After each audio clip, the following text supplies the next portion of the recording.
So look on page 492 of the book. There's something called Chebyshev's inequality, and this is true for any data set. It doesn't have to be binomial, it doesn't have to be normal. Just if you have data, you have the mean, and you have the standard deviation, then we have this will be true.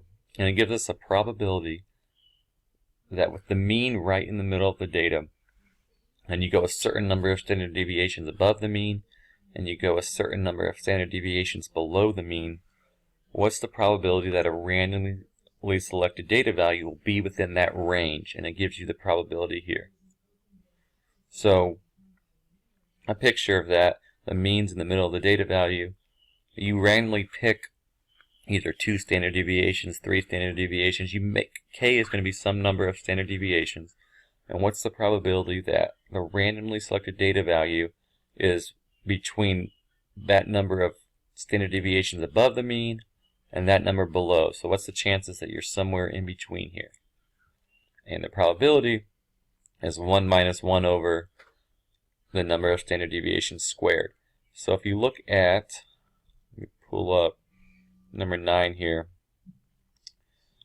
The Christmas tree has a mean of 200 and standard deviations of 2 hours. So for part A, what's the chances you're between 190 and 210? Well, with the 2 hour standard deviation, this is 5 standard deviations above, this is 5 standard deviations below. Okay? And so you go back to that theorem. Sorry, I keep having to scroll here. So 5 standard deviations, the chances of being within either 5 above or 5 below is 1 minus 1 over 5 squared. So 5 squared is 25, so you do 1 minus 1 over 25, and you'll get that answer. And do a similar thing here for part B. For 10, you're going to rely on that same theorem. You have to do a little different steps. So you want to know, you have your mean in the middle, what's the chances?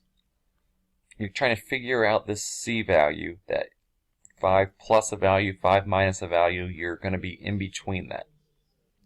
And we want the probability to be 91%. So if you look here, what we're trying to solve is what value for k will give us 0.91. So do 1 minus 1 over k squared equals 0.91. I algebraically solve that for k. And then once you solve that for k,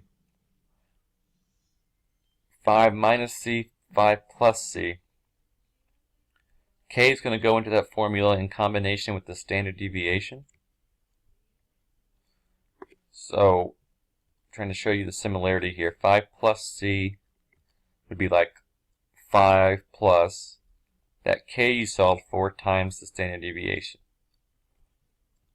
And 5 minus c, 5 minus that k you solved for times the standard deviation. So whatever k you solve for, that's the value you're going to use, and multiply it by the standard deviation, which is given. And that's the value you want to use for C. So let's say k comes out to 10 for you. You would take 10 times 0.03, and that's what your C is. But k will come out to some different number. Again, like I said, set that equal to 0.91 and solve for k.